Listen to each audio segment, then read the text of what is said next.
우리 옆 사람하고 이렇게 인사하겠습니다. 당신이 있어 행복합니다.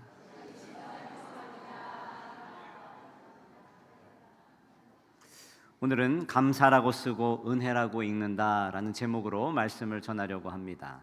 작년 11월 정도에 감사라고 쓰고 구원이라고 읽는다라는 제목으로 말씀을 증거했는데 오늘 두 번째 감사 시리즈가 될 것 같습니다. 여러분, 돌아보니 벌써 6월 마지막 주일을 보내고 있습니다. 2026년 시작한 지 정말 얼마 안 된 것 같은데 벌써 6개월이라는 시간을 흘려보냈습니다. 다음 주는 우리가 맥주 감사 주일로 지킵니다. 맥주 감사절의 진짜 의미는 어떤 의미일까요? 지난 6개월 전반기를 지켜주신 하나님 감사합니다. 이제 남은 후반기의 6개월 동안 더 큰 은혜로 부어주실 줄 믿습니다 라는 그러한 감사의 가장 귀중한 시점인 줄로 믿습니다. 특별히 여러분의 삶 가운데 날마다 감사가 넘쳐나시기를 주님의 이름으로 축원합니다. 그러면 진짜 감사가 무엇일까? 왜 우리는 감사해야 할까? 저는 지난 일주일 동안 살아가면서 이 본질적인 질문을 가지고 살았습니다. 왜 내가 감사해야 하지? 감사가 무엇이지? 내 환경과 내 처지와 내 형편. 그런데 내가 이 속에서 왜 감사해야 하는가? 이 질문을 던지면서 성경을 읽다가 아주 흥미로운 사실을 하나 발견하게 됐습니다. 사도 바울의 서신을 보면 바울은 감사라는 단어를 쓸 때마다 항상 은혜라는 단어를 씁니다. 즉, 은혜라는 말과 감사라는 말이 동의어다라는 것을 알게 되었습니다. 특별히 히브리서 12장 28절이 그 대표적인 경우인데 우리 말씀을 한번 같이 읽어보겠습니다. 시작.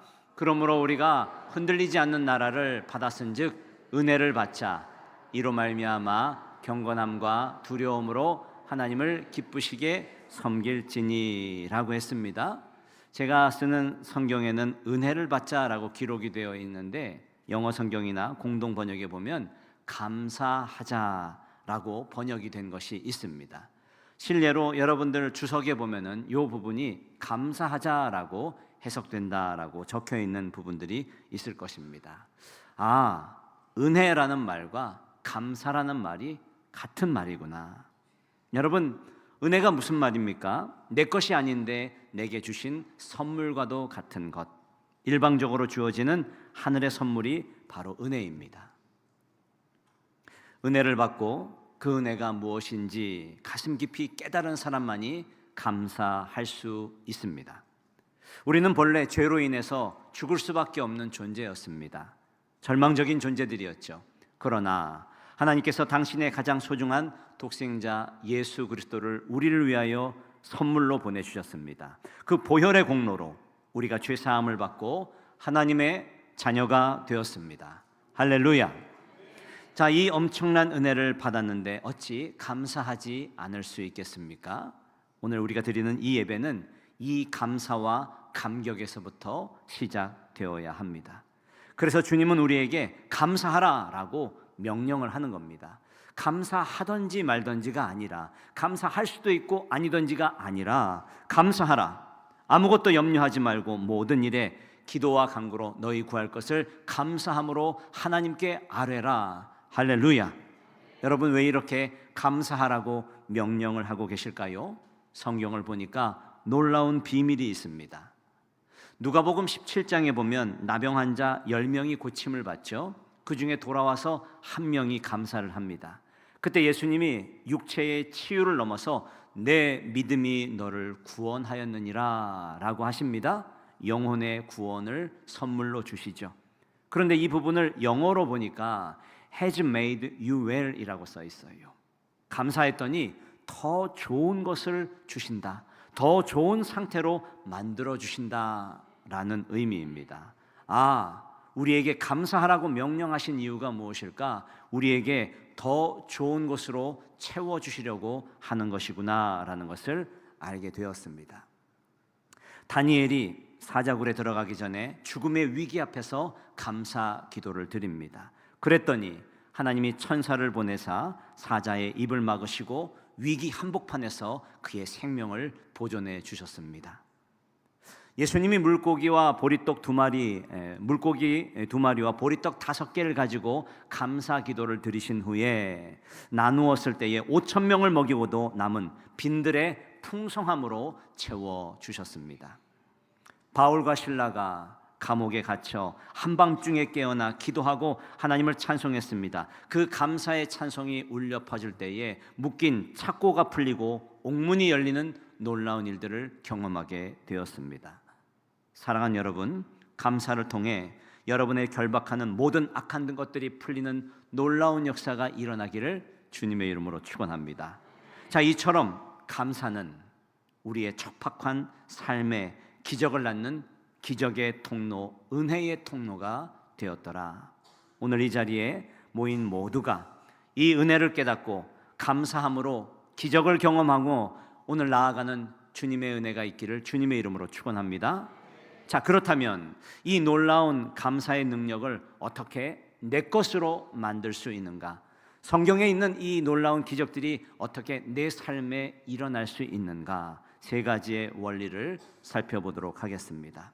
첫 번째는 감사는 상황이 아니라 해석 능력입니다.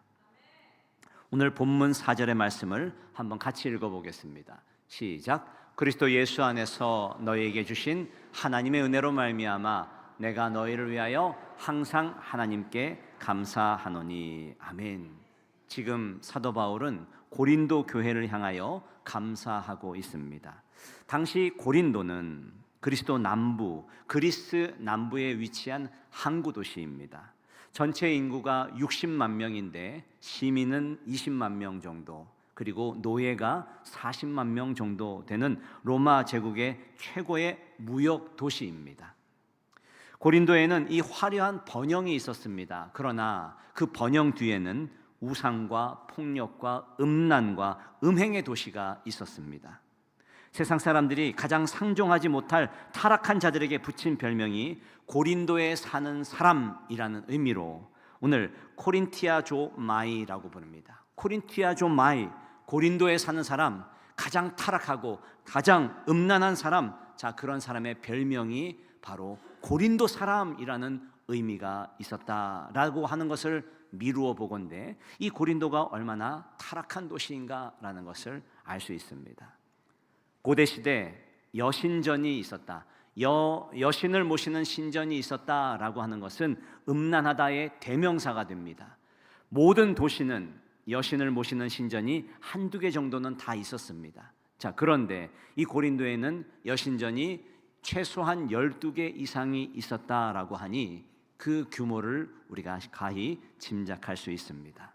당시 고린도 소녀라는 코린티아 코레라는 단어는 그냥 고린도의 출신의 창녀를 가리키는 그러한 말이 될 정도로 오늘 음란하고 방탕하고 그리고 폭력과 음행이 있었던 도시.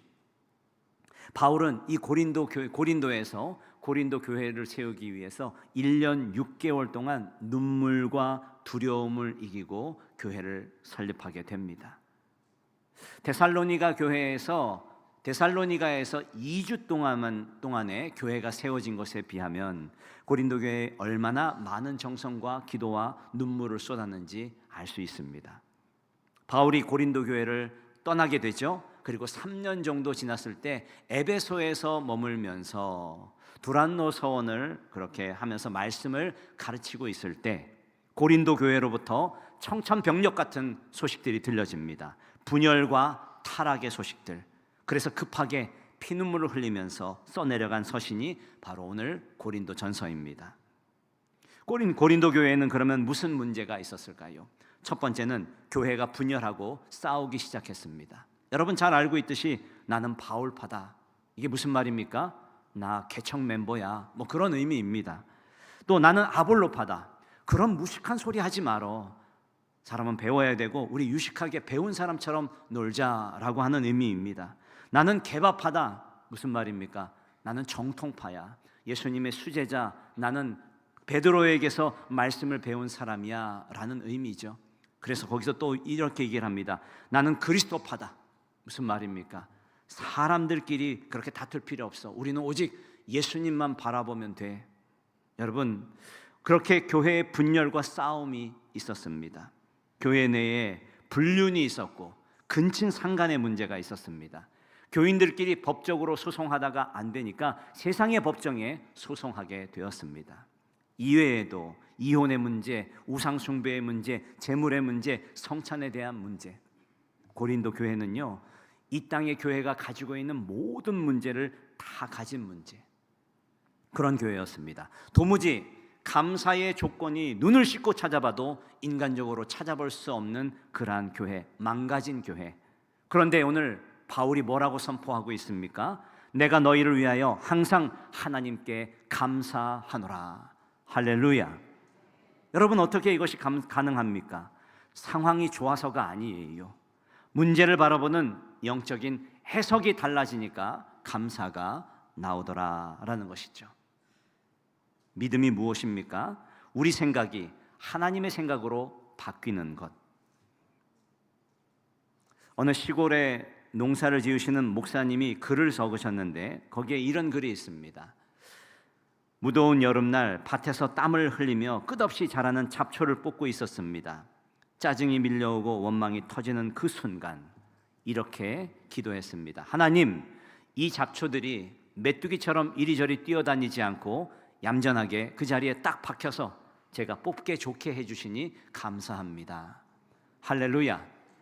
상황이 변한 것은 아무것도 없습니다. 여전히 덥고 잡초는 많습니다. 그러나 해석이 변하니까 감사가 터져 나오더라.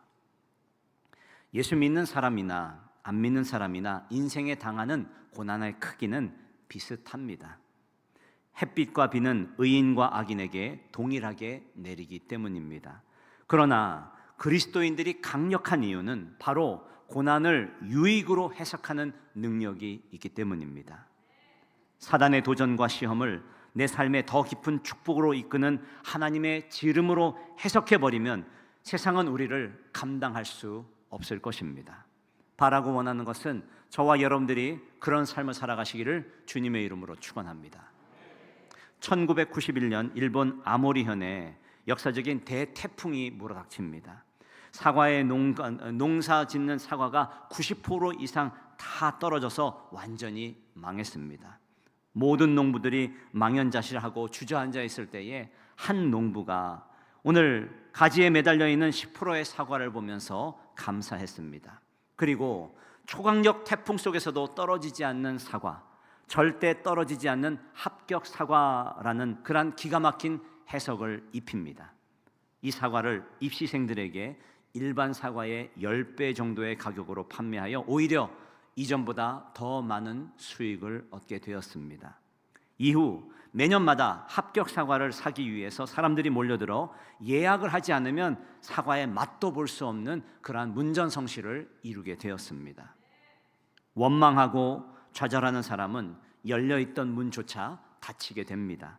그러나 감사함으로 상황을 해석하는 인생에게는 하나님이 영적인 아이디어를 주십니다. 사박이 꽉 막힌 그러한 상황 가운데 길을 볼 수 있는 눈이 열리게 될 것입니다. 하루는 제가 아침에 설교를 데살로니가전서 5장 16절에서 18절까지 한 적이 있습니다. 항상 기뻐하라, 쉬지 말고 기도하라, 범사에 감사하라, 이는 그리스도 예수 안에서 너희를 향한 하나님의 뜻이니라. 이 말씀을 묵상하면서 전철에 앉아 있는데 저쪽에서 임신한 여성이 오는 것을 보았습니다. 자리를 양보하려고 일어났는데 제 뒤에 있던 분이 갑자기 가방을 집어던지고 온몸을 던지면서 제 자리를 차지하는 겁니다. 그리고 처음부터 마치 자기 자리인 양 눈을 딱 감아버리고 있습니다. 너무 어이가 없고 화가 납니다. 이 상황에서 어떻게 범사에 감사할 수 있는가? 그때 저도 모르게 감사가 터져 나왔습니다. 하나님, 이 아주머니가 우리 엄마가 아닌 게 감사합니다. 할렐루야. 상황이 바뀌어서 감사가 터지는 것이 아닙니다. 상황을 해석하니까 감사가 터지더라. 내 속에 속사람이 변하면 감사가 나오는 것입니다. 저는 여러분들이 환경이 어렵고 난관이 있을 때일수록 하나님의 시선으로 상황을 뒤집어 해석하는 영적인 실력자들이 되시기를 주님의 이름으로 축원합니다. 다리를 다치신 권사님이 오셨습니다. 아유, 많이 힘드시죠? 자, 이렇게 얘기하십니다. 운전할 수 있게 왼다리가 다쳐서 감사합니다. 할렐루야. 여러분, 이것이 해석의 능력입니다. 힘들고 어려운 것을 보는 것이 아니라 운전할 수 있게 오른쪽 다리가 다치지 않아서 그것으로 운전하고 교회에 왔다라는 그러한 감사의 내용이죠. 주님께서 함께 하실 줄로 믿습니다. 다친 다리가 더 완전하게 회복될 줄로 믿습니다. 두 번째는, 감사는 내 인생에 하나님을 계산해 넣는 것입니다. 내 인생에 하나님의 능력을 계산해 넣으십시오. 본문 8절 말씀입니다. 같이 읽겠습니다. 주께서 너희를 우리 주 예수 그리스도의 날에 책망할 것이 없는 자로 끝까지 견고하게 하시리라. 아멘. 바울이 문제가 많고 뒤죽박죽인 고린도 교회를 보며 당당하게 감사할 수 있었던 진짜 비결이 무엇일까? 그들이 완벽해서가 아닙니다. 그들에게 흠이 없어서가 아닙니다. 바울은 고린도 교회의 참담한 현재 상황 뒤에 역사하시는 하나님의 능력을 계산했기 때문에 감사할 수 있는 겁니다. 오늘 본문은 선포합니다. 주께서 너희를 끝까지 견고하게 하시리라. 지금은 아니어도, 지금은 무너졌어도, 지금은 넘어졌어도 끝까지 주님께서 너희를 붙잡으시기 때문에 너희에게 감사의 조건들이 나타날 줄 믿습니다. 자, 그 의미죠. 하나님이 마침내 완성하실 것을 믿음으로 계산기에 넣으니까 감사가 터져 나오는 것입니다. 오늘 오시다 보니까 우리 교회 앞에 공사 중이었죠. 여러분, 오가면서 공사 중이라는 표지판을 보신 적 있으십니까? 그 앞에 공사 중 표시판이 붙어 있으면 화내는 사람이 없습니다. 왜 그럴까요? 공사가 끝나면 길이 훨씬 좋아질 것을 기대하고 있기 때문에, 그것을 계산하고 있기 때문에 감사한 겁니다. 우리 인생의 어려움도 마찬가지입니다. 내 삶에 닥친 고난은 나를 망가뜨리는 저주가 아니라 나를 멋지게 빚어나가시는 하나님의 공사 중으로 해석하시기를 바랍니다. 하나님이 나를 완성해 가시는 하나님의 공사 중, 하나님이 일하고 계심을 여러분의 삶 가운데 계산해 넣으십시오. 그러면 지금의 불편함을 용납하고 여러분의 입술에서도 감사가 터져 나올 것입니다. 우리는 다 아직 공사 중인 미완성 존재입니다. 그러므로 함부로 사람들을 정죄하거나 너는 안 돼, 너는 실패자야 라고 규정 짓지 마십시오. 하나님이 그 사람을 반드시 변화시켜 주실 것입니다. 베드로를 보십시오. 그는 말투부터 겉멋이 들고 교만한 사람이었습니다. 내가 주와 함께 죽을지언정 주를 부인하지 않겠습니다. 자, 이렇게 호언장담해놓고 예수님을 3번이나 부인하는, 그리고 도망했던 비겁자입니다. 그런데 예수님이 베드로를 처음 부르실 때에 오늘 그의 모습을 이렇게 표현을 하고 있습니다. 요한복음 1장 42절 말씀인데 한번 같이 읽어보겠습니다. 데리고 예수께로 오니 예수께서 보시고 이르시되 내가 요한의 아들 시몬이니 장차 게바라 하리라 하시니라. 게바는 번역하면 베드로라. 저는 여기서 가장 중요한 단어가 장차라는 단어입니다. 지금은 시몬이지만 장차 너는 게바, 반석이 될 것이다. 할렐루야.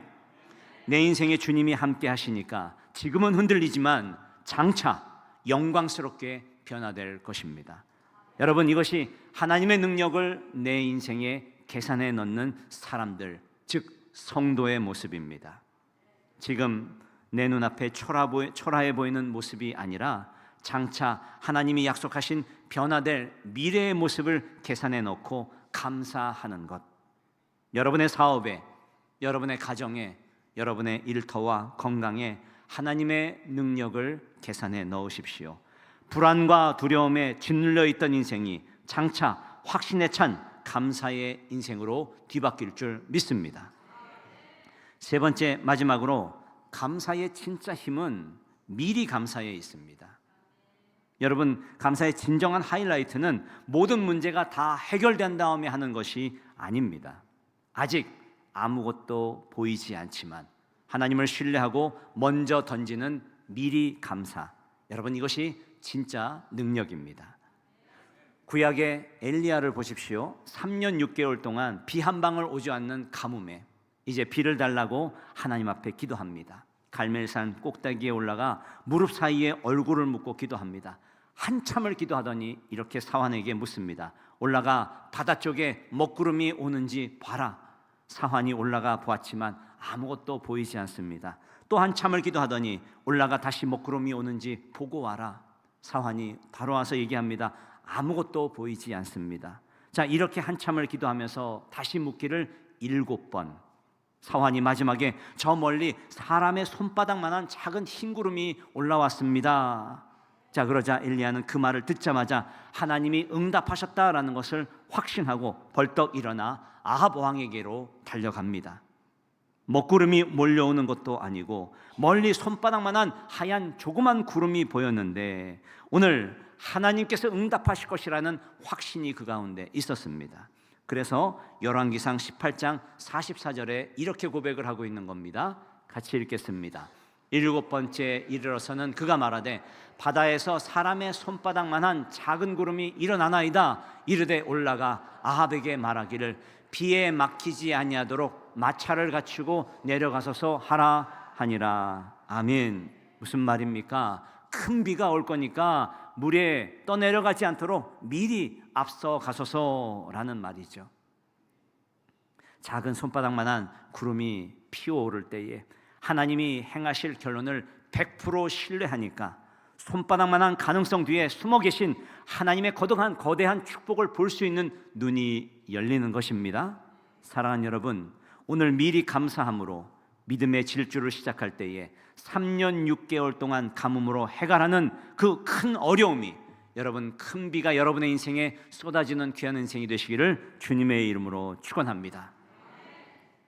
제가 들었던 간증 중에 잊지 못했던 간증이 하나 있습니다. 제가 아는 한 전도사님의 부부인데 아이가 둘이 어린 아이가 있었습니다. 주일마다 교회를 섬기기 위해서 1시간을 넘게 버스를 타고 와야 합니다. 아이들 손을 잡고 올 때면은 운 좋게 버스에 앉아 올 때도 있지만 대부분 다 서서 온다고 합니다. 가끔 먼저 내리시는 분이 계시지만 번번이 짐과 아이들을 챙기다 보면 이미 다른 분들이 앉아서 놓칠 때가 많았습니다. 그날도 자리가 났지만 거리가 있어서 포기하려고 할 때에 갑자기 옆에 있던 큰 아이가 큰 소리로 감사합니다 라고 소리를 치는 겁니다. 그 자리에 앉으시던 분이 웃으면서 그렇게 자리를 양보해 주셨습니다. 그때 이 전도사님 부부가 깨달았습니다. 감사합니다 라고 미리 외치니까 그 빈자리가 내 자리가 되는구나. 그때부터 자리가 나면 누구보다도 크게 감사합니다를 외쳤습니다. 그리고 당당하게 앉아 올 수 있었더라라는 간증입니다. 할렐루야. 성도 여러분, 미리 감사하십시오. 하나님의 복이 여러분에게 임하게 될 것입니다. 세상 사람들은 웃으면 복이 와요 라고 합니다. 무슨 말입니까? 웃으면 복이 와다. 복이 와서 웃는 것이 아니라 웃을 때에 복이 오더라. 감사의 조건도 마찬가지입니다. 감사의 조건이 넘쳐서 감사하는 것이 아니라 척박한 현실 속에, 고난 속에, 어려움 속에 믿음으로 먼저 감사하니까 감사할 일들이 홍수처럼 밀려오더라. 오늘 저와 여러분의 삶이 되기를 주님의 이름으로 축원합니다. 예수님도 미리 감사했을 때에 오병이어의 기적이 일어났습니다. 다니엘도 미리 감사했을 때에 하나님께서 그 사자의 입을 막아주셨습니다. 바울과 실라도 미리 감사했을 때에 막힌 문이 열리는 놀라운 역사를 경험하게 됩니다. 말씀을 맺겠습니다. 내가 처한 현실을 원망 없이 그대로 받아들이고 신실하신 하나님을 신뢰하며 먼저 감사하며 찬송할 때에 그 감사가 우리의 삶을 송두리째 바뀌는 강력한 동력이 됩니다. 저는 그래서 시편 37편 4절의 말씀이 참 좋습니다. 한번 같이 읽어보겠습니다. 시작. 또 여호와를 기뻐하라. 그가 내 마음의 소원을 내게 이루어 주시리로다. 사랑하는 여러분, 어떤 상황 속에서도 속지 마십시오. 하나님 한 분만 보고 기뻐하며 감사하십시오. 2026년이 시작된 지 엊그제 같은데 벌써 6개월이 마지막을 보내고 있습니다. 지난 6개월 동안 우리 인생의 거친 풍파 속에서도 우리를 눈동자처럼 지켜주시고 구름기둥과 불기둥으로 인도하셨던 그 하나님을 바라보시길 바랍니다. 돌아보면 하나님의 은혜 없이는 우리는 한 발자국도 나아갈 수 없었습니다. 그리고 남은 6개월 동안 하나님께서 더 큰 은혜로 여러분의 삶을 지키시고 인도하실 줄로 믿습니다. 그러므로 상황에 굴복하지 마십시오. 하나님의 눈으로 고난을 축복으로 해석해 내십시오. 두려운 현실 속에 벌벌 떨지 말고 하나님의 능력을 내 인생에 계산해 넣으십시오. 아직 내 눈에 이루어진 것 같지 않았을지라도 내 삶에 끝까지 견고하게 하시고 붙잡아 주시는 하나님을 미리 감사함으로 이 어려움들을 넉넉하게 이겨나가시길 바랍니다. 그래서 우리는 오늘 설교의 제목을 감사라고 쓰고 은혜라고 읽습니다. 우리가 입술을 열어 감사합니다라고 하는 믿음의 고백을 쓰는 순간 우리의 영혼은 그것을 모든 것이 하나님의 은혜였습니다 라고 읽게 됩니다. 결국 내 힘으로 버틴 것이 아니라 하나님의 은혜가 나를 여기까지 인도했습니다. 내가 당연하게 누렸던 모든 것들, 지난 세월의 모든 것이 다 주님의 은혜였습니다. 그 은혜를 깨달은 자만이 척박한 이 고린도 속에서도 감사가, 진짜 감사가 터져 나오는 것입니다. 오늘 이 시간 원망은 과감하게 패스하고 감사는 결단코 선택하시길 바랍니다. 그리하여 여러분이 묵고 있는 인생의 착고가 풀어지고 굳게 갇혔던 기적의 문이 활짝 열리며 당당하게 믿음으로 승리하는 저와 여러분들의 삶이 되시기를 주님의 이름으로 축원합니다.